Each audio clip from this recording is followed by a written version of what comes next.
हरे राम राम राम हरे हरे।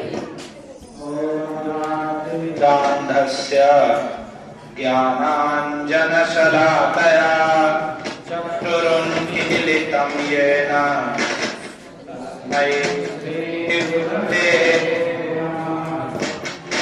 श्रीचैतन्यमनोभीष्टं स्थापितं येन भूतले स्वयं रूपः कदा मह्यं ददाति स्वपदान्तिकम्। वन्देऽहं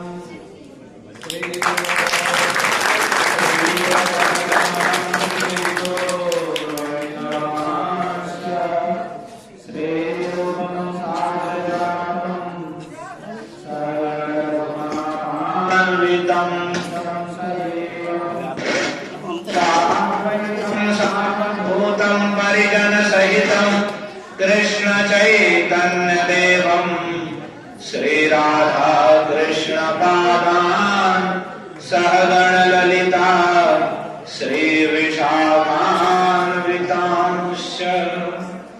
हे कृष्ण करुणा सिन्धो दीनबन्धो जगत्पते गोपेश गोपिका कान्त राधाकान्त नमोऽस्तुते। तप्त काञ्चन गौराङ्गी राधे वृन्दावनेश्वरी वृषभानुसुते देवी प्रणमामि हरिप्रिये। नमो महामदान्याय कृष्ण प्रेम प्रदायते कृष्णाय कृष्ण चैतन्य नाम्ने गौरत्विषे नमः। जय श्री कृष्ण चैतन्य प्रभु नित्यानंद श्री अद्वैत गदाधर श्रीवासादि गौर भक्तवृंद। हरे कृष्णा कृष्णा हरे हरे हरे राम राम राम हरे हरे। निगमकल्पतरोर्गलितं फलं सुखमुखं प्रवसन्त्यं त्रिवदनामृतं रसमालयं मुहुरहो रसिका भुवि भावुका। यं प्रव्रजन्तमनुवेदमुपेतकृत्यं द्वैपायनो विरहकातर आजुहाव पुत्रेति तन्मयतया तरवोऽभिनेदुस्तं सर्वभूतहृदयं मुनिमानतोऽस्मि। नारायणं नमस्कृत्य नरं चैव नरोत्तमं देवीं सरस्वतीं व्यासं ततो जयमुदीरयेत्। ॐ नमो भगवते वासुदेवाय। ॐ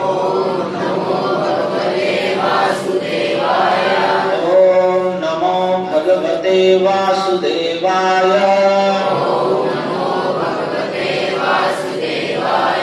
ॐ नमो भगवते वासुदेवाय।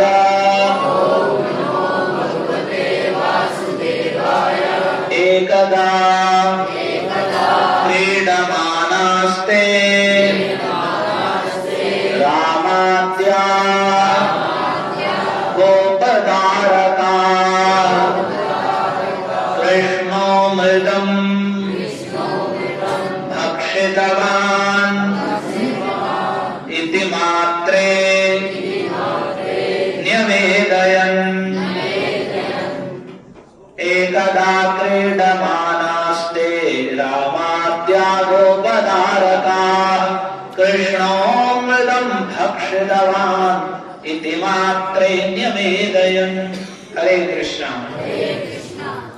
आज कार्तिक मास के अंतिम दिवस कार्तिक पूर्णिमा या रास पूर्णिमा के नाम से जो जानी जाती है, उसमें आए हुए आप सभी भक्त वृंद का सहृदय स्वागत है। और बड़ा धन्यवाद भी है कि जो अभी तक नहीं आए थे, कुछ तो अतिशय सौभाग्यशाली लोग प्रतिदिन कार्तिक में आए हैं, उन्होंने दीपदान भी किया है और प्रतिदिन श्रीमद् भागवत का श्रवण किया है। इस प्रकार से उन्होंने अपनी संपूर्ण पाप राशि को जला दिया है और भगवान की प्रसन्नता निश्चित रूप से प्राप्त कर ली। क्योंकि भगवान अगर कोई पलक झपकने के समय के बराबर भी कार्तिक में श्री राधा दामोदर, यशोदा दामोदर को दीपदान करता है तो उसी से ही वे अत्यंत प्रसन्न हो जाते हैं। तो जो प्रतिदिन किए हैं उनका तो सौभाग्य के विषय में कहा ही नहीं जा सकता, लेकिन जो आज भी आ गए हैं वे भी भगवान के कृपा पात्र हैं कि आज आप आए हैं, क्योंकि भगवान की कृपा से ही भगवान के विषय में सुनने का अवसर मिलता है। बिनु सत्संग विवेक न होई, राम कृपा बिनु सुलभ न सोई। बिना साधु संग के, बिना सत्संग के विवेक नहीं होता है, सुबुद्धि का उदय नहीं होता है। लेकिन वह साधु संग भी राम कृपा बिनु सुलभ न सोई। राम कृपा के बिना, भगवान की कृपा के बिना वह साधु संग भी सुलभ नहीं होता है। भगवान की कृपा का पता इसी से चलता है जब हमें सही रूप में साधु संग प्राप्त हो, तो जान लेना चाहिए कि भगवान प्रसन्न हैं और वे हमारा वास्तविक नित्य कल्याण करना चाहते हैं, तभी वे अपने भक्तों का संग हमें प्रदान कर रहे हैं।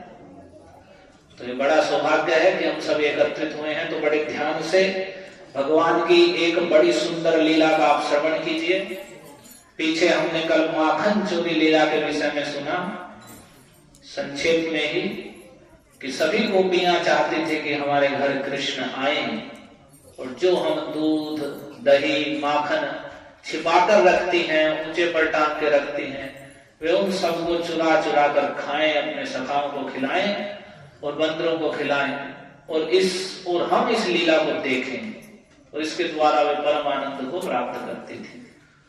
तो एक गोपी ने जब भगवान का अनुपम रूप सौंदर्य देखा था तो कल आपने सुना, तो वह फूली नहीं समा रही थी। मोहन बस गयो मेरे मन में, जित देखूं तित वह ही दिखे, घर बाहर आंगन में, जहां देखूं वहां वही दिख रहे हैं। तो अब केवल भगवान माखन ही नहीं खाते हैं। तो एक बार की बात है, माखन खाने से जब भगवान को बहुत दिन हो गए माखन खाते खाते, तो उन्होंने सोचा कि माखन खाना तो बहुत हो गया, चलो थोड़ी सी मिट्टी भी खा लेते। तो एक बार की घटना है, एकदा क्रीडमानास्ते रामाद्या गोपदारका। एक दिन भगवान बलराम और अन्य जो गोप बालक थे वे सभी कृष्ण के साथ खेल रहे थे, जैसे बच्चे खेलते हैं। ये जानना चाहिए अभी आप भगवान की आयु 5 वर्ष से कम की ही है। तो उसी समय बलराम भी साथ में हैं और अन्य गोप बालक हैं, उनके साथ खेल रहे थे। तो खेलते खेलते अचानक बलराम और अन्य गोप बालक माता यशोदा के पास आए और आकर के कहने लगे, कृष्णो मृदम भक्षितवान इति मात्रे निवेदन। उन्होंने माता से आके निवेदन किया, कहा, मैया कृष्णो मृदम भक्षितवान, कृष्ण मिट्टी खा रहा है, उसने मिट्टी खा ली है। केवल सामान्य बच्चे ही मिट्टी नहीं खाते हैं, भगवान ने भी मिट्टी को ग्रहण कर लिया है। वास्तव में जितनी भी जगत में चेष्टाएं हैं जो हम करते हैं, ये सब डुप्लीकेट है। वास्तविक ये सारी चेष्टाएं भगवान की, उनकी आनंदमयी है, उसमें कोई दोष नहीं है। और ये सब डुप्लीकेट माया के द्वारा जो जीव स्वयं भगवान बनना चाहते हैं, तो माया उन्हें ये सारे दोषों से युक्त, वे ही उन्हीं क्रियाओं को अनेक दोषों से युक्त करके उन्हीं क्रियाओं में लिप्त करती। लेकिन वे सारी चीजें या वे क्रियाएं, वे सब भगवान में परिशुद्ध रूप में विद्यमान है। यदि भगवान में नहीं है तो जगत में हो नहीं सकते, लेकिन भगवान में परिशुद्ध रूप में, निर्दोष रूप में, वहां कुछ दोष नहीं है। और यह माया के द्वारा कल्पित होने के कारण यह सर्व दोषों से युक्त है। जैसे कोई भी डुप्लीकेट नकली वस्तु होती है वह तभी होती है जब वास्तविक वस्तु है। यदि वास्तविक वस्तु नहीं है तो नकली होगी नहीं। जब वास्तविक वस्तु है तो उसकी ही नकल करके नकली वस्तु होती है।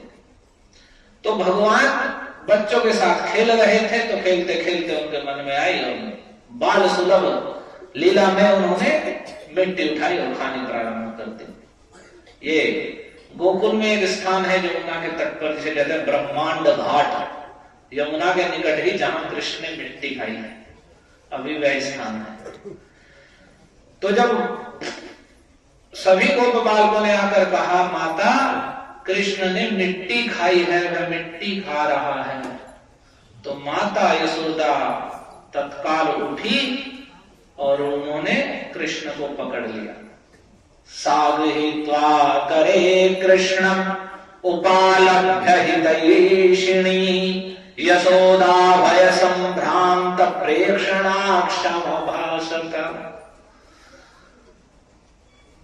तो यहाँ आचार्य लोग कह रहे हैं तो भगवान जो भी कार्य करते हैं वे बेशक बाहर से अनजान जैसे करते हैं, लेकिन भगवान के मिट्टी खाने में क्या रहस्य है। तो उनका जैसे पूतना के आते समय भगवान ने आंखें बंद कर ली और उसका रहस्य अनेक प्रकार से आचार्यों ने बताया।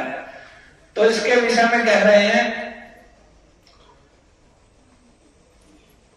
कि मिट्टी क्यों भगवान ने खा ली, तो उसके विषय में कह रहे हैं कि पृथ्वी का एक संस्कृत में नाम है रसा, जो सारे रसों से युक्त है। सारे रस पृथ्वी में है और वे ही पृथ्वी के रस, जो जिस चीज का पौधा होता है वो वैसा ही रस ले लेता है। ये देखिए कितने आश्चर्य की बात है।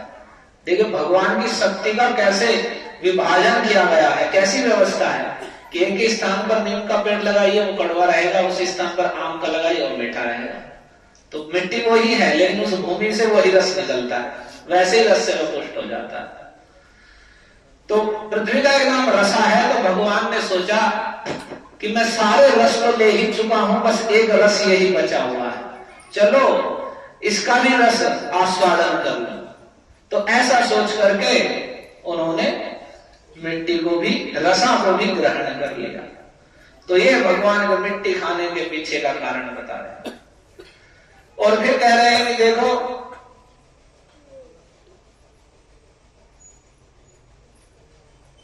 कि पहले मैंने माखन खाया है और माखन खा खा करके पेट में थोड़ा सा अपच सा हो रहा है, तो माखन खाने पर भी उल्हाना मिल रहा है, तो चलो अब पेट भी ठीक हो जाएगा और उल्हाना भी समाप्त हो जाएगा, तो इसी कारण मुंह भी साफ हो जाएगा मेरा, तो मैं मिट्टी खा लेता हूं। मुंह में चिकनापन ज्यादा हो गया, इतना माखन खा लिया है तो थोड़ी मिट्टी खा लेता हूं तो मुंह साफ हो जाएगा। मानो ऐसा विचार करके भगवान ने मिट्टी को खा लिया। और है वहां बहुत लंबे लंबे विचार हैं, जिसमें भगवान कह रहे हैं कि देखो भगवान अपने भक्तों के चरण रज का भी आदर करते हैं। तो वहां ब्रज के गोप गोपियां गोप बालक हैं जो भगवान के अनन्य प्रेमी हैं, वह उनकी चरण धूलि है। तो भगवान उसे खा करके दिखा रहे हैं कि मैं अपने भक्तों का इतना मान रखता हूं कि उनकी चरण धूलि को खा भी लेता हूं। और छोटे बालक स्वभाव से ही मिट्टी खा लिया करते हैं, तो वही छोटे बालक कृष्ण हैं, उन्होंने वैसे ही खेलते खेलते मिट्टी उठाई और खा ली। लेकिन इसके पीछे रहस्य उद्घाटन होने वाला है। तो जैसे माता यशोदा को पता चला तो उन्होंने कृष्ण के दोनों हाथ पकड़ लिए और दोनों हाथ पकड़ के कृष्ण उपालब्ध हितैषिणी। वे माता ऐसी नहीं है कि मेरा अकेला लाडला पुत्र है तो चलो मिट्टी खाली, कोई बात नहीं। नहीं, वे हितैषिणी है, कृष्ण का सब प्रकार से हित करना चाहती है। वे स्नेह में अंधी होकर के अहित नहीं कर सकती, वे कृष्ण का सब प्रकार से हित करना चाहती हैं। तो उन्होंने कृष्ण को डांटना प्रारंभ किया और जब कृष्ण को डांटने लगी तो पहले ही, जैसे आपने माखन चोरी लीला में सुना या ये दामोदर लीला में कि जब यशोदा माता ने पकड़ लिया तो रुदंतम मुहुर्नेत्र युग्मम मृजंतम, वे रोने लगे और दोनों हाथों से अपने दोनों नेत्रों का मार्जन करने लगे। उनके नेत्र और नेत्रों के साथ जो काजल लगा हुआ है वह बह कर सारा मुख पर आ गया आंखें ऊपर की ओर चढ़ गई हैं, इतने भयभीत हो गए हैं। जो जिनसे भयभीत रहता है वे भगवान माता यशोदा से इस प्रकार भयभीत हैं। तो यहाँ भी इतने भयभीत हो गए कि प्रेक्षणाक्षम भाषता, कि कृष्ण देखने और उनके नेत्रों में इतना भय छा गया कि वे देख भी नहीं पा रहे थे। इतने भयभीत हो गए कि अब तो मैया को पता चल गया कि मैंने मिट्टी खा ली। तो यशोदा ने जो भय के कारण इतने भयभीत थे, हड़बड़ाए हुए थे और देख भी नहीं पा रहे थे, तो उन भगवान को वे यशोदा माता डांटने लगी और डांट कर कहने लगी, कस्मात मृतमदान्तमन भवान भक्षितवान रहा। करे अरे अदांतात्मन, तू बड़ा नटखट हो गया है, तो अपने मन को वश में नहीं रख पाता है। दांत कहते हैं जो इंद्रियों को वश में रखता है, मन और इंद्रियों को, उसे दांत कहते हैं। और अदांत कहते हैं अदांतात्म, जिसका मन और इंद्रियां वश में नहीं है। जहां मन चला गया, जहां इंद्रियां दौड़ कहीं पीछे पीछे दौड़ गए। तो यहाँ भगवान ने मिट्टी खा ली है तो उनके लिए प्रयोग करें अदांतात्मन। अरे तेरा मन वश में नहीं है, कुछ भी जीव वश में नहीं है, बस जो मन में आया वही उठा के खा लिया। कस्मान मृतम भगवान भक्षितवान रहा, तू बता, तो बड़ा ढीठ हो गया, तूने अकेले पर मिट्टी क्यों खाई है? किस लिए खाई है तूने मिट्टी? बता। डांटने लगी माता यशोदा, बता क्यों मिट्टी खाई है तूने? वदंती तावका ये ते कुमारास्ते ग्रज ते अग्रजोक्तयम, कि तूने मिट्टी खाई है तो मानो कृष्ण मना करने लगे, नहीं खाई है मुझसे, और भयभीत होकर दिखा रहे हैं। तो माता यशोदा ने कहा, देखो तावका ये तुम्हारे ही सिखाए, मेरे सिखाए हुए नहीं है, तुम्हारे मित्र हैं, यही सब कह रहे हैं कि तुमने मिट्टी खाई है। और ते अग्रजा अप्ययम, ये तुम्हारा बड़ा भाई बलराम भी कह रहा है कि तुमने मिट्टी खाई है। तो ऐसा नहीं है कि मिट्टी नहीं खाई, अवश्य ही तूने मिट्टी खाई है, बता क्यों मिट्टी खाई, बता। तो जब वे डांटने लगी तो श्री कृष्ण हुआ, श्री कृष्ण कहने लगे। कृष्ण क्या कह रहे हैं? जो भगवान जो भी कहते हैं वह सब होता है, लेकिन भगवान का लीला सौंदर्य ऐसा है कि वे बोल रहे हैं सत्य कहने वाले हैं, लेकिन फिर भी कैसे अपनी लीला पूर्ति के लिए वे बाहर से बोल रहे हैं, ना हम भक्षितवान सर्वे मिथ्याभिशंसिनः यदि सत्य गिरस्तर्हि समक्षम पश्य मे। वे कह रहे ना हम भक्षितवान अम्बा, हे अम्बा, हे माता, अहम न भक्षितवान, मैंने मिट्टी नहीं खाई है। जो ये अम्बा शब्द कहते हैं हिंदी में, अम्बा का ही अपभ्रंश है, तो अम्ब माता का संबोधन है।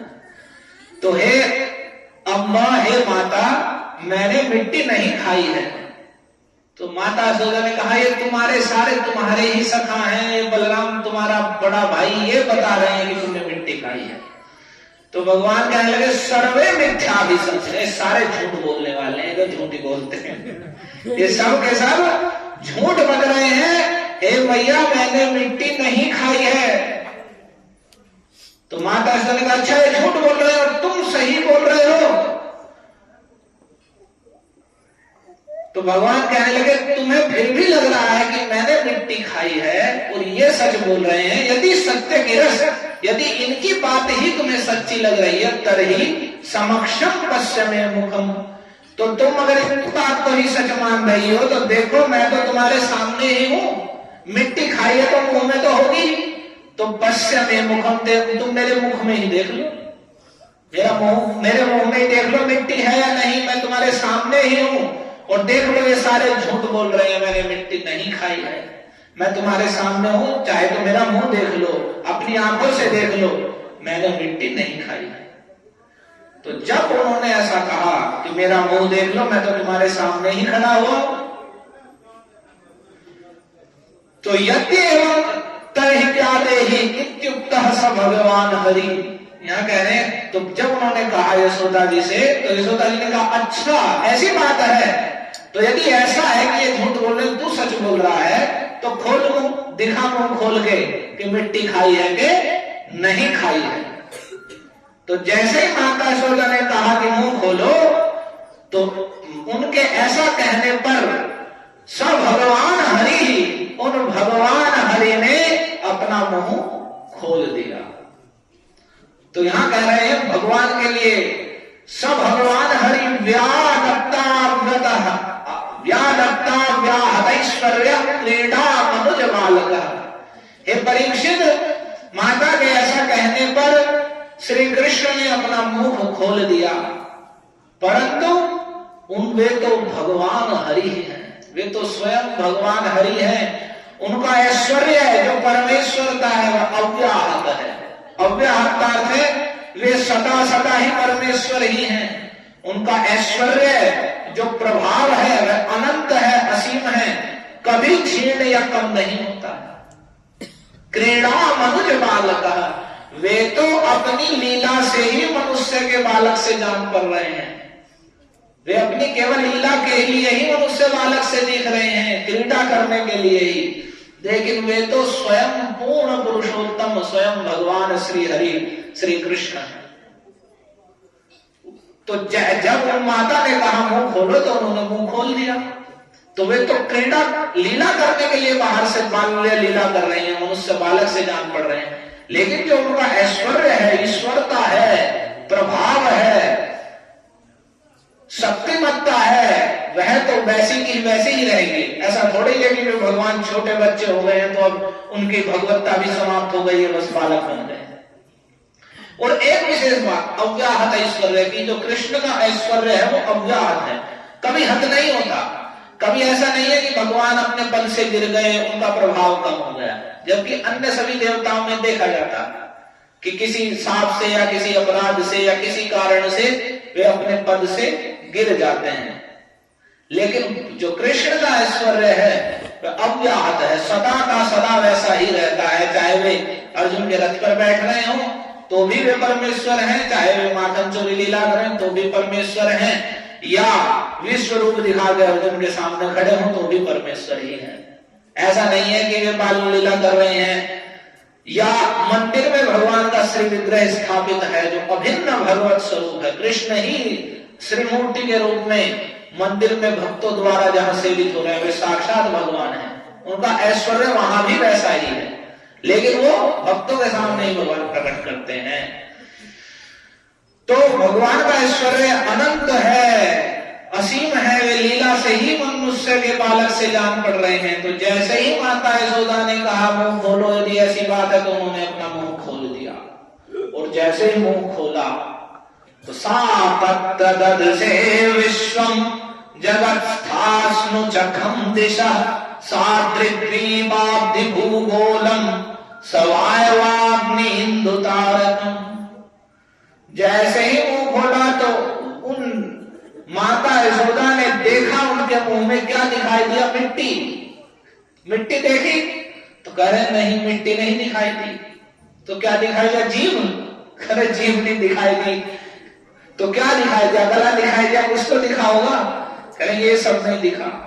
यशोदा जी ने देखा कि चर अचर सारा जगत उनके मुख में विद्यमान है। अचर कहते हैं चर जो चलने फिरने वाला जीव है, और अचर का मतलब जो स्थिर है, वृक्ष आदि। तो चर अचर जो भी जगत है या ग्रह नक्षत्र आदि जो चल फिर रहे हैं या वे चर हैं, जो स्थिर हैं, वे अचर है। तो चर अचर संपूर्ण जगत माता यशोदा ने जैसे मुंह खोला तो मिट्टी और ये जो हमें मुख में दिखता है वो सब नहीं दिखा, इस संपूर्ण जगत उनके मुख में दिखाई पड़ा।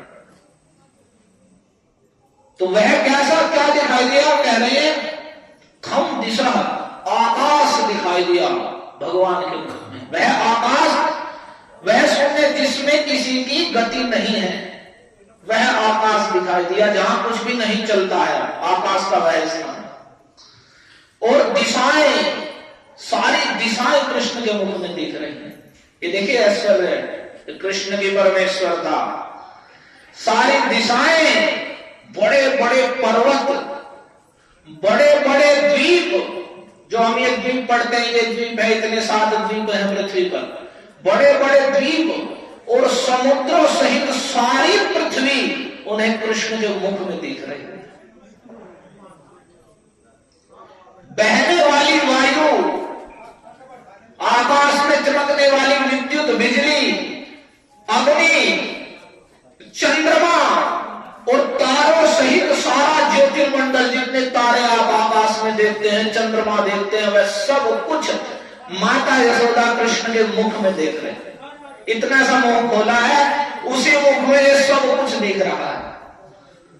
फिर करें जल, तेज, पवन और प्राणियों के चलने फिरने का आकाश, जिसे वियत कहते हैं, और अहम, वैकारिक अहंकार, अहंकार के कार्य, देवता, मन, इंद्रियां और रूप, रस, गंध, स्पर्श, शब्द, ये तन मात्राएं और प्रकृति के 3 गुण, सत्व गुण, रजोगुण, तमोगुण, ये सब के सब माता यशोदा ने भगवान बाल कृष्ण के मुख में देखे।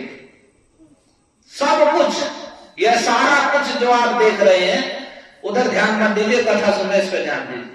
हरे कृष्णा कृष्णा कृष्णा हरे हरे, हरे राम राम राम हरे हरे। जब हम कथा ध्यान से सुनेंगे तभी हम वास्तविक भगवान के स्वरूप को जानेंगे। ऐसे मनगढ़ंत फिल्मी टूल के मोबाइल पे गाने बजा के सुन लिए और आप कृष्ण को जान जाएंगे, ऐसा नहीं होगा। जो आजकल चल रहे हैं फिल्मी टूल के, सोच रहे हैं भक्ति चल रही है, जैसे उस दिन गीत में भी कुछ गाए थे आपने, तो ये मनोरंजनात्मक है, उसमें भगवान का स्वरूप नहीं है। भगवान का क्या स्वरूप है तो भागवत से पता चलेगा। तो जब हम इसे सही रूप में पढ़ेंगे, सुनेंगे, तभी पता चलेगा। नहीं तो भागवत के नाम पे बहुत कथाएं हो रही हैं, कभी नहीं सुनने को मिलेगा ऐसा। तो जब तक हम भगवान के रूप में क्या भगवान का स्वरूप है सही रूप में सुनेंगे नहीं, तो हम भगवान की महिमा को जान नहीं पाएंगे, और फिर हम ऐसे ही भटकते रहेंगे जहां तक, जब क्योंकि हमें पता ही नहीं है भगवान का क्या स्वरूप।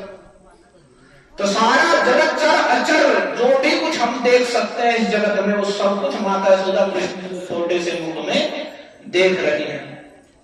फिर आगे कह रहे हैं जीव, काल, स्वभाव, कर्म, उनकी वासना और शरीर आदि के द्वारा विभिन्न रूपों में दिखने वाला यह सारा विचित्र संसार, जो अनेक रूपों में जगत दिख रहा है, वह सारा संसार कृष्ण के मुख में दिख रहा। काल भी कृष्ण के मुख में दिख रहा। स्वभाव और कर्म, कर्म वासना, सब कुछ, संपूर्ण ब्रज ये सब दिख रहा है। जो ब्रज मंडल है पूरा, जहां पर ये सब गोपी निवास करते हैं, 84 कोष ब्रज मंडल, वह भी कृष्ण के मुख में माता यशोदा देख रही है। और तो और उन्होंने अपने आप को भी एतद् विचित्रम सहजीवताल स्वभाव कर्माशय लिंग भेदम सूनोस्तनौ वीक्ष विदारितास्य व्रजं सहात्मानमवापसंका। सारा जगत दिख रहा है, सारा व्रज कृष्ण के मुख में दिख रहा है, और वे स्वयं माता यशोदा भी अपने आप को कृष्ण के मुख में देख रही है। वे बाहर कृष्ण के मुख को देख रही है, लेकिन कृष्ण के मुख में ही देख रही है कि वे बैठी हुई है और कृष्ण को देख रही है। वह भी उन्हें कृष्ण के मुख में दिखाई पड़ता। तो ऐसा देख करके कहें अवाप संभव, यशोदा जी ने अपने आप को भी कृष्ण के नन्हे से खुले हुए मुख में देखा। तो ऐसा सब कुछ देख करके तो वे बहुत बड़ी शंका में पड़ गई, ये क्या दिख रहा है, ये छोटा सा मेरा पुत्र, इसके मुख में मैं ये क्या देख रही हूं। वे सोचने लगी, किम स्वप्न एतदुत देव माया, किम वा मदीयो बत बुद्धि मोह, अथो अमुष्यैव ममार्भकस्य यः कश्चन उत्पत्तिक आत्मयोगः। वे सोचने लगी, किम स्वप्न, क्या मैं कोई सपना तो नहीं देख रही हूँ, कहीं ऐसा तो नहीं मुझे सपने सोई रही हूँ और सपना दिख रहा है। तो मैं सोचने लगी अपने आप को, समझने लगी कहीं सपना उपना तो नहीं देख रही हूँ। तो कह रहे उत देव माया, या कहीं ये कोई भगवान की माया तो नहीं है जो मुझे मोहित कर रही है। फिर सोचने लगी कहीं मदीयो वा बुद्धि मोह, कहीं ऐसा तो नहीं मेरी बुद्धि में ही कुछ मोह उत्पन्न हो गया है, ये तो सब सही है, लेकिन मेरी बुद्धि में कुछ मोह उत्पन्न हो गया है जिसके कारण मुझे ऐसा दिख रहा है। वे ऐसा विचार करेंगे, कहीं सपना तो नहीं है, कोई माया तो नहीं है, अथवा देवताओं की माया तो नहीं है, मेरी बुद्धि का मोह तो नहीं है। और फिर अंत में कहते हैं अथवा स्वयं भगत से उत्पत्ति का आत्मयोग है, हो सकता है, संभव है मेरे इस बालक में ही कोई जन्मजात योग सिद्धि हो, इसका आत्मयोग हो, अपना ही ऐसा इसका प्रभाव हो जिसके कारण मेरे बालक में ही ऐसा स्वभाव हो, ऐसी इसका प्रभाव हो कि जिसके कारण मुझे ये सब दिख रहा है। जन्म जाते ही इसमें कोई ऐसी योग सिद्धि हो जिसके कारण मुझे ऐसा दिख रहा है, संभव है, ऐसा भी हो सकता है। फिर वे क्या कह रही हैं अंत में, वे ऐसे ही तर्क वितर्क कर रही हैं क्या है, किस कारण। तो अंत में उन्होंने ये विचार किया, हो सकता है मेरे इस बालक की ही कोई जन्मजात इसका ऐसा आत्मयोग है, ऐसा ऐश्वर्य है, ऐसी योग सिद्धि है जिसके कारण मैं इसके मुख में मुझे सारा जगत दिख रहा है। फिर अंत में वे कहती हैं, भगवान को प्रणाम करती हैं। देखिए जैसे नंद महाराज और बीच में भी जब भी ऐसी कोई समस्या या अपने शक्ति सामर्थ्य से बाहर की जो भी परिस्थिति उत्पन्न होती है, सहज ही नंद यशोदा कृष्ण का ही, नारायण का ही स्मरण कर रहे हैं।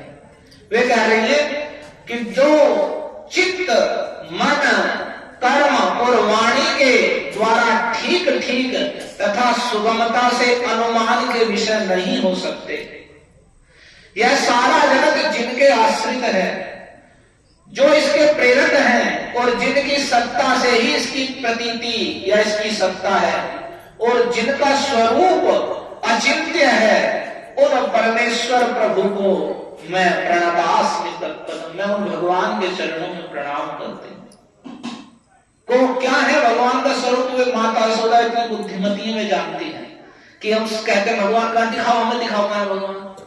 तो कह रही है कि जिनका स्वरूप मन से, कर्म से और वाणी के द्वारा, चित्त के द्वारा सुगमता से अनुमान करके भी नहीं जाना जा सकता है। हम अनुमान नहीं कर सकते भगवान ऐसे होंगे, भगवान ऐसे होंगे, हम कपोल कल्पनाओं करके नहीं भगवान को जान सकते। अगर भगवान को जानना है तो उसके लिए ही भगवत गीता भागवत ग्रंथ है। जैसे कोई अपने घर में बैठ के कल्पना करता रहे तो गणित सीख जाएगा, ऐसा नहीं है। कुछ भी उसे सीखना है तो एक प्रमाणिक अध्यापक के पास जाके प्रमाणिक पुस्तक को पढ़ेगा, तब वह उस विषय को जान पाता। तो ऐसे ही भगवान को हम तभी जानेंगे जब हम भगवान के विषय में जो भगवत गीता भागवत में वर्णित है उसे प्रमाणिक आचार्यों के अनुगत्य में सही रूप में पढ़ेंगे, सुनेंगे, तब हम भगवान के विषय में जान सकते हैं। अपनी बुद्धि से, मन से, कपोल कल्पनाओं से कभी नहीं जान सकते कि हम तो ये मानते हैं, हमने तो भगवान को ये मान लिया है, हम तो ऐसा समझते हैं। तो ऐसे समझते रहिए जीवन भर, भगवान कभी हाथ नहीं लगे।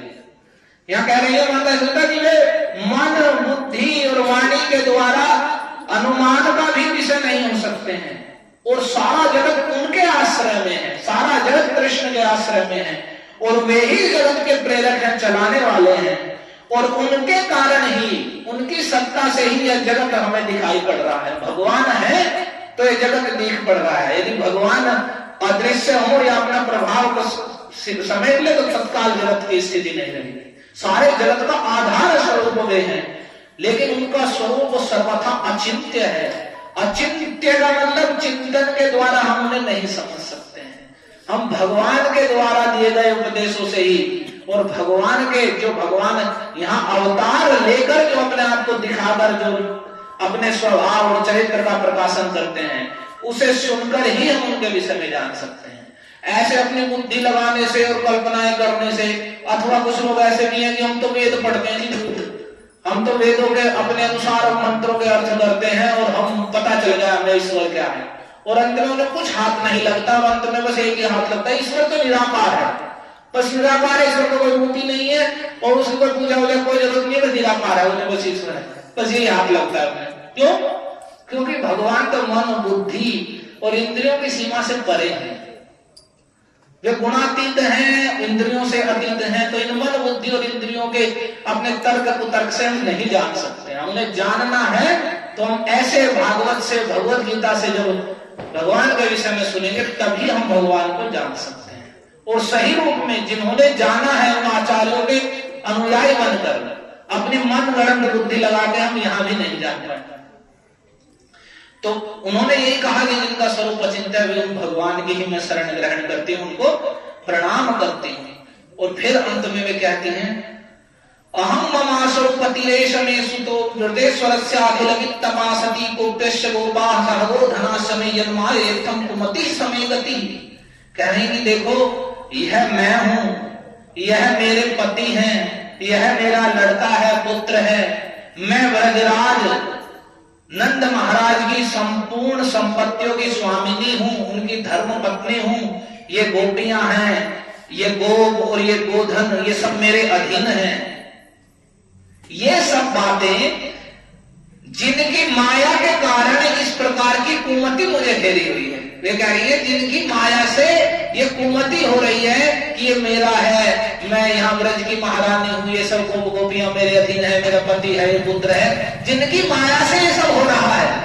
वास्तव में ना कोई किसी का पति है ना पुत्र है, सब समय के अनुसार पति पुत्र बंधु बांधव मित्र शत्रु बनते रहते हैं, बिगड़ते रहते हैं, कोई स्थायित्व नहीं है। तो जिनकी माया से ऐसा अभिमान या भ्रम होता है, ऐसी कुमति हो रही है, वे ही कुमति समे गति, वे ही भगवान मेरे आश्रय में उनकी शरण ग्रहण करते हैं। ऐसा करके उन्होंने भगवान की ही शरण ग्रहण करी। तो मन ही मन जब ऐसा सोचने लगी तब यहाँ कह रहे हैं तो भगवान तो जान गए। इत्थम विदित तत्त्वायां गोपिकायां स ईश्वरः वैष्णवीं व्यतनोन्मायां पुत्र स्नेहमयीं विभु। तो भगवान ने सोचा अगर ये माता जी तो अब तो ये तो इन्होंने तो देख लिया मुख में सब कुछ, तो हो सकता है कि ये तो इनका भाव ही बदल जाए। तो जो ये भगवान की मनोहर लीला है तो यही रुक जाएगी। अगर माता यशोदा यही कहने लगा ये तो भगवान आ गए, भगवान है, चलो अभी आरती करते हैं, जय जगदीश हरे, तो जो जितना लिया तो भगवान को करनी है वो तो वहीं रुक जाएगी। तो जैसे उन्होंने देखा कि थम विदित तत्वायाम, कि ये भगवान के तत्व को यानी उनके ऐश्वर्य को जान गई है कि ये पुत्र के रूप में कहीं ऐसा ना हो ये पुत्र स्नेह का भाव ही रुक जाए और ये ईश्वरता का भाव ही जागृत हो जाए। तो जब उन्होंने देखा कि ये कृष्ण के तत्व को उनके ऐश्वर्य को समझ गई है, तब सर्वशक्तिमान सर्वव्यापक, कैसे है कृष्ण? सर्वशक्तिमान, संपूर्ण शक्ति को धारण करने वाले और सर्वव्यापक, संपूर्ण जगत में व्याप्त हैं, कहीं भी भगवान का भाव नहीं है, इसलिए उन्हें विष्णु कहते हैं। व्याप्त सर्वं तिष्ठति इति विष्णु, जो सब जगह व्याप्त रह कर स्थित है। इसलिए वे जब उन्होंने कहा, हिरण्यकशिपु ने कहा है तेरा विष्णु, तो सब यदि सब जगह है तो खंबे में क्यों नहीं दिख रहा है? तो प्रहलाद महाराज ने कहा हाँ इस खंबे में भी है। तो जैसे उसने उसे फोड़ा तो भगवान अपने भक्त की बात सत्य करने के लिए और ये दिखाने के लिए कि मैं सर्व जगह व्याप्त हूँ, भगवान उस खंबे से ही सिंह रूप धारण करके प्रकट हो गए। तो वह सर्वशक्तिमान सर्वव्यापक प्रभु ने देखा कि ये तो माता यशोदा सब कुछ अब तत्व को और मेरे ऐश्वर्य की ओर ऐश्वर्य को जान रही है, तो हो सकता है कि ये जो लीला संपादन है या जो इनका आनंद है या मेरा आनंद है तो सब बाधित हो जाएगा। तो इसलिए भगवान ने अपनी वैष्णवी तनोन्मायां पुत्र स्नेहमयी विभु, उन परमेश्वर भगवान ने पुत्र स्नेह वाली अपनी वैष्णव योग माया का विस्तार किया, उनके हृदय में संचार किया अपनी चित्त शक्ति का, जिसके द्वारा उनके हृदय में फिर से वह जो पुत्र भाव था, पुत्र स्नेह वाला भाव था, वह फिर से जागृत हो गया। अपनी पुत्र स्नेह मई वैष्णव योग माया का उनके हृदय में संचार कर दिया। और जैसे ही भगवान ने ऐसा किया, सत्यो नष्ट स्मृत गोपी, यशोदा जी तुरंत ही उस घटना को भूल गई। उनकी स्मृति नष्ट हो गई कि मैंने कृष्ण के मुख में सारा जगत देखा। भगवान की इच्छा से तत्काल ही देखो, भगवान की प्रेम की उन्नत अवस्था में जो प्रेममय भक्ति है जो इन ब्रज के गोप गोपियों में पाई जाती है, वहां भगवान का ऐश्वर्य भी उस प्रेम को बाधित कर देता है। इसलिए भगवान का वहां ऐश्वर्य भगवान प्रकट ही नहीं करते या छिपाए रहते हैं उस भगवान के प्रेम अधिकता के कारण। क्योंकि अगर ऐश्वर्य वहां प्रकट होगा तो वैसा जो गोप गोपियों का कृष्ण के प्रति प्रेममय व्यवहार है तो बाधित होगा। तो लेकिन हम जैसे लोगों के लिए ऐश्वर्य दिखाना आवश्यक है। यदि हम कृष्ण का ऐश्वर्य नहीं देखेंगे तो हम भगवान नहीं समझेंगे। तो लेकिन यहाँ जैसे ही भगवान ने अपनी वैष्णवी पुत्र स्नेहमयी योग माया का विस्तार किया तो वह उस घटना को भूल गई और उन्होंने तुरंत ही अपने पुत्र को गोद में उठा लिया और उठा करके पूर्ववत स्नेह कलिला हृदयासी यथा पुरा। फिर जैसे पहले उनका हृदय कृष्ण प्रेम कृष्ण के प्रति अत्यधिक स्नेह के समुद्र से भरा रहता था वैसा ही उनका हृदय में फिर से वह प्रेम का समुद्र उमड़ने लगा कृष्ण के प्रति। वैसा ही स्नेह दोबारा प्रकट हो उससे भी अधिक मात्रा में और उन्होंने कृष्ण को उठाकर अपने हृदय से लगा लिया और वे सारी घटना को भूल गई कि मैंने इनके मुख में सब कुछ देखा है। और अंत में कह रहे हैं यहाँ सुखदेव जी त्रया चोपनिषद भिष्य सांख्य योगैश्च सात्वतैः उपदीयमान महात्म्यम हरिं सामान्यतात्मजम्।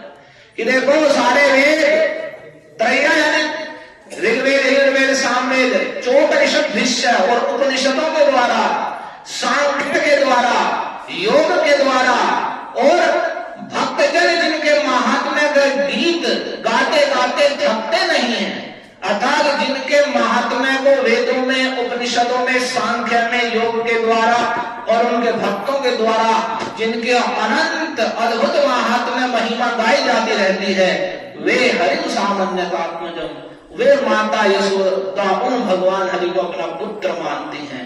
वे उनके पुत्र के रूप में ही वे भगवान भी उन यशोदा को माता मानते हैं और वे यशोदा उन्हें पुत्र रूप में मानकर स्नेह करती हैं। ये यशोदा जी का सर्वश्रेष्ठतम ऐसा स्थान है कि वेद उपनिषद जिनकी महिमा गाते गाते नहीं थकते ऐसी अनंत महिमा और ऐश्वर्य और प्रभाव है वे माता यशोदा के स्नेह की अधिकता के कारण उनके पुत्र बने हुए हैं। और माता यशोदा वैसे पुत्र स्नेह के भाव से उनको सदैव प्रसन्न करती है लाड़ दुलार करती है।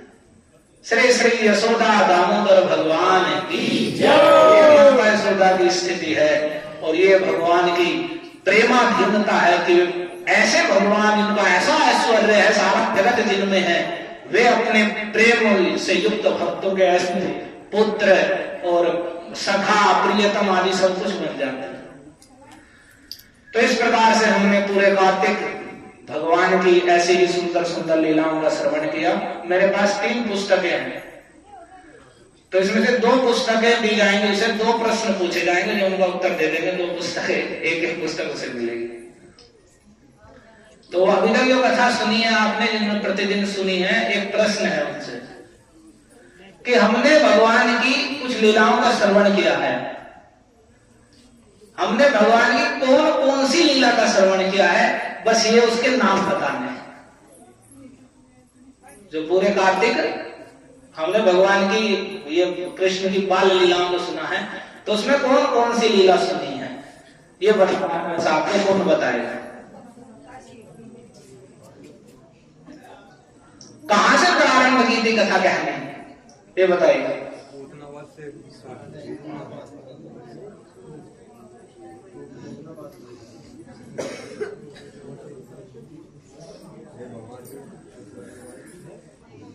बताइए ये तो पुस्तकें यहीं रखी रहेंगी। चलिए ये बताइए कि भगवान ने जो हमने कथा सुनी उसमें कितने असुरों का वध किया और उनके क्या क्या नाम थे जो हमने अभी इस समय कथा सुनी। बताइए कोई हाथ उठाइए कि हमने ये असुर भगवान ने मारे।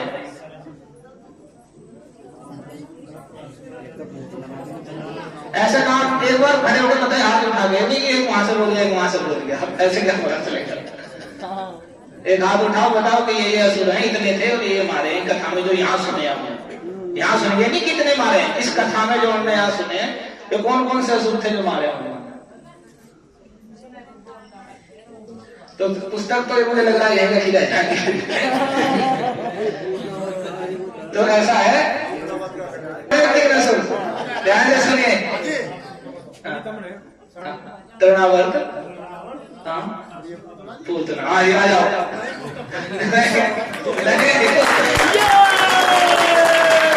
ये कह रहे हो पुस्तक भक्त को दो, तो आप क्या हो? आप भक्त नहीं हो। तो और लीलाएं कौन कौन सी हुई है भगवान की, तो आपको बता देते हैं। हमने कथा प्रारंभ की थी पहले कि नंद बाबा कृष्ण के जन्म के बाद सीधे गए मथुरा। मथुरा में कंस का कर दिया, वो कर जब हरे राम राम राम। तो जैसे भगवान का जन्मदिन मना रहा है, आज एक भक्त का जन्मदिन है, उन्हें पुस्तक देनी है, वे आ जाएं, शीघ्र आ जाएं।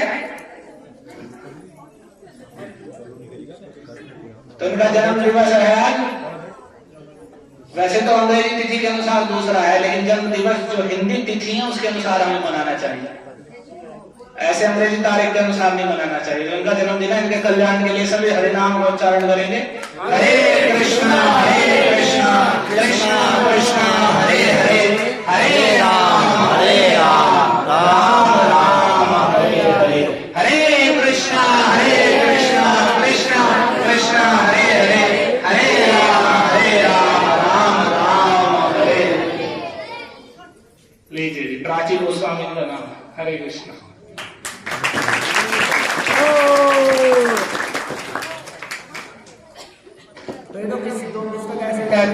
बताया नहीं, कुछ उत्तर ही नहीं दिया। तो सभी का बहुत बहुत धन्यवाद। आपने इतने दिन कथा सुनी, कथा सुनाते समय कोई अभद्र शब्द या ऐसा कोई शब्द जिससे आपको किसी को बड़ी पीड़ा हुई हो तो उसके लिए क्षमा प्रार्थना है, और साथ ही यह भी प्रार्थना है कि कुछ अच्छा लगा हो उसे आप ग्रहण करें। और इसी प्रकार से अगर आप सभी आने के लिए कहें तो हम हर रविवार को ऐसा कार्यक्रम कर सकते हैं कि हर रविवार को ऐसे आधा घंटा कुछ कीर्तन करें और फिर आधे घंटे कथा सुने। तो अगर इसमें आप सभी लोग हाँ करें तो ये कार्यक्रम हर रविवार को चल सकता है। तो कितने हैं अगर रविवार को कार्यक्रम रखा जाए और वे आ जाए? भाई हाथ उठाना ही आना है फिर हर रविवार को। झूठ भी बोलना मत, कार्तिक का अंतिम दिन है। हर रविवार को ऐसे ही हम यही समय रख लेंगे 7:30 से 8:30 तक। तो आज उठाइए तो आएंगे अगर हर रविवार को करें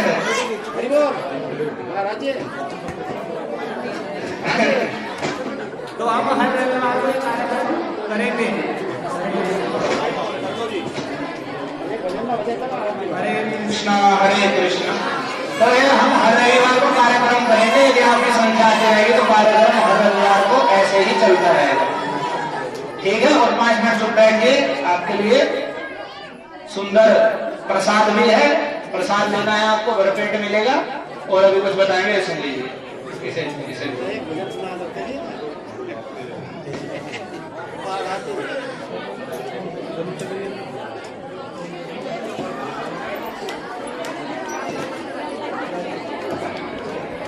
हरे कृष्ण।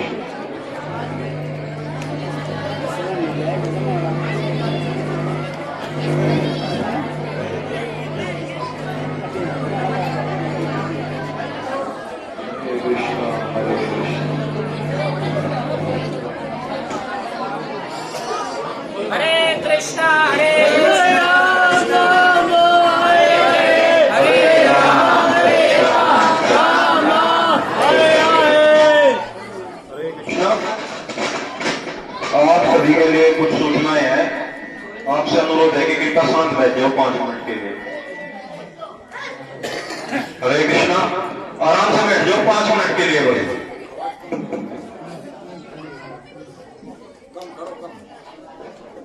श्री श्री राधा मदन मोहन भगवान की जय।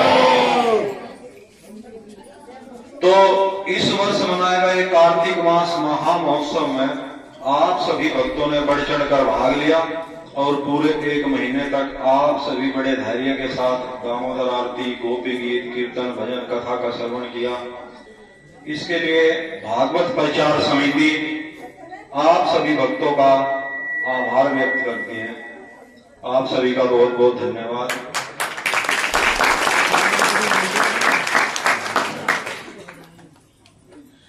इस कार्यक्रम को ऐतिहासिक बनाने में जो मुख्य रूप है, जो जो मुख्य इसमें सहयोग है वो है हमारे बीच में उपस्थित महाराज जी श्रीमान विष्णु नारायण दास जी।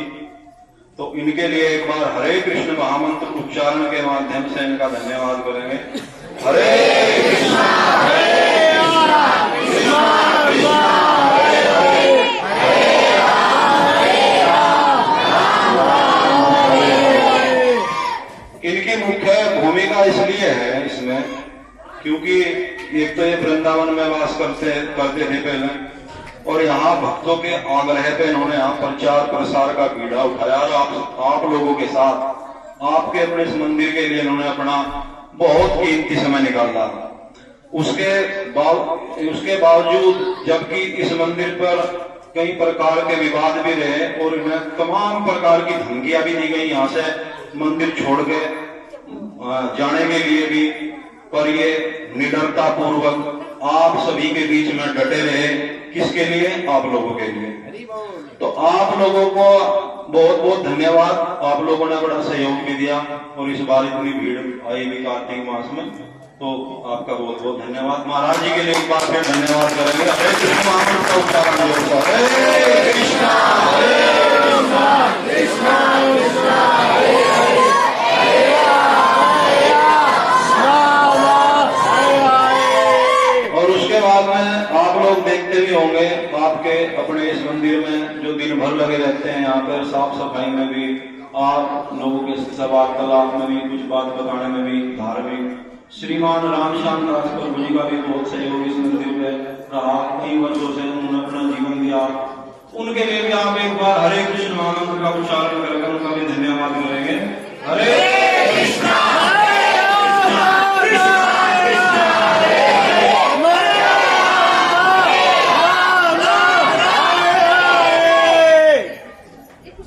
यह भागवत प्रचार समिति 4, 5 या 9 व्यक्तियों की नहीं है, यह पूरे गांव की समिति है। पूरे गांव की समिति है, 2, 4 या 9 व्यक्तियों की नहीं है, ना इसका कोई मालिक है। आप सब लोग, पूरा गांव समाज इसका मालिक है। यहाँ तो आप लोग और हम लोग आपके द्वारा ही यहाँ सेवा कर रहे हैं, इसके अलावा कुछ नहीं है। आप लोग पूरा गांव का मालिक है। हरे कृष्ण। अब धन्यवाद करते हैं भोरा खुर्द से चलकर रोज रात्रि में आए दो भक्तों का, श्रीमान उदयदास प्रभु जी और नीटू प्रभु जी, जो रोज प्रतिदिन भोरा खुर्द आप लोगों के बीच में आरती कीर्तन भजन में सम्मिलित होते हैं। इनका बहुत बहुत धन्यवाद। हरे कृष्ण महामंत्र का उच्चारण करेंगे प्रभु जी के लिए। हरे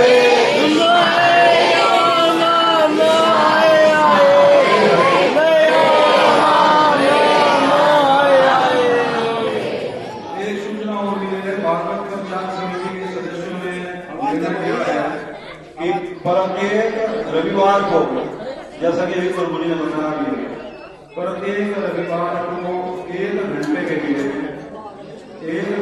लिए आयोजन किया जाएगा, जिसमें कथा कीर्तन सम्मिलित है और उसके बाद प्रसाद वितरण भी किया जाएगा। आप सभी इस आयोजन में सम्मिलित होकर इसका पूरा लाभ उठाएंगे।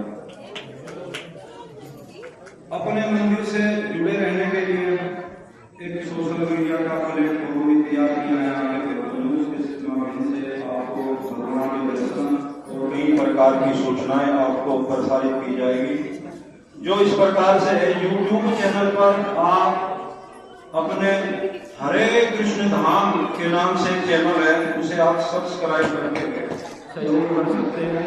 तो मैं ये जानना चाहूंगा कि यहाँ पर जितने भी लोग हैं, कितने लोगों ने इस चैनल को सब्सक्राइब किया है? हरे कृष्ण नाम का एक चैनल है, तो कितने व्यक्ति होने नहीं किया है? तो सभी से प्रार्थना है कि इस चैनल को आपका हरे कृष्ण। और एक व्हाट्सएप ग्रुप भी है चला रहा है, श्रीमद भागवत प्रचार समिति के नाम से व्हाट्सएप ग्रुप है, जिसमें नगर आदि प्रोग्राम के बारे में बारंबार सदस्यों पर जानकारी मिलती है। तो जो भक्त इच्छुक है यहाँ एक दो भक्त बैठेंगे, अपना नंबर नोट करवा सकते हैं और उस व्हाट्सएप ग्रुप से भी आप लोग जुड़े रह सकते हैं। नीरज प्रभु जी यहाँ बैठेंगे, एक कॉपी लेकर के तो अपना नंबर नोट करा लें, उस व्हाट्सएप ग्रुप में आप सभी जोड़ेंगे क्योंकि आपका ग्रुप है और मंदिर भी आप लोगों का ही है। तो इस प्रकार ये सभी सूचनाएं दी। अंत में भागवत प्रचार समिति के अध्यक्ष जिनके निर्देशन में यह समिति यहाँ पर कार्य कर रही है, मैं उनसे प्रार्थना करता हूँ कि एक बार मंच के समीप आए और दो शब्दों के द्वारा सभी को प्रणाम करें। श्रीमान योगेश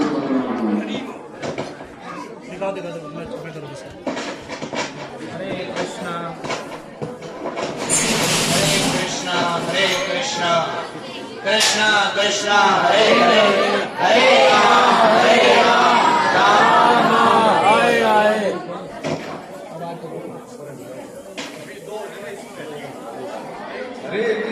हरे कृष्णा कृष्णा कृष्णा हरे हरे हरे राम राम राम हरे हरे।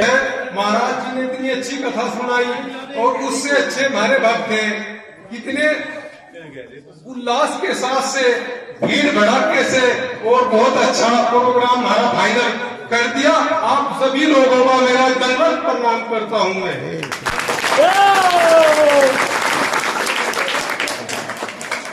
और भक्तों का थोड़ा ही प्रोग्राम करना हमें, प्रसाद को हटना जी, थोड़ा थोड़ा काम करना। चलो भाई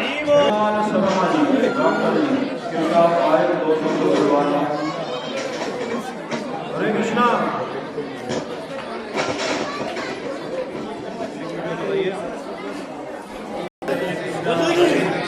कृष्णा कृष्णा हरे हरे हरे राम राम राम हरे हरे।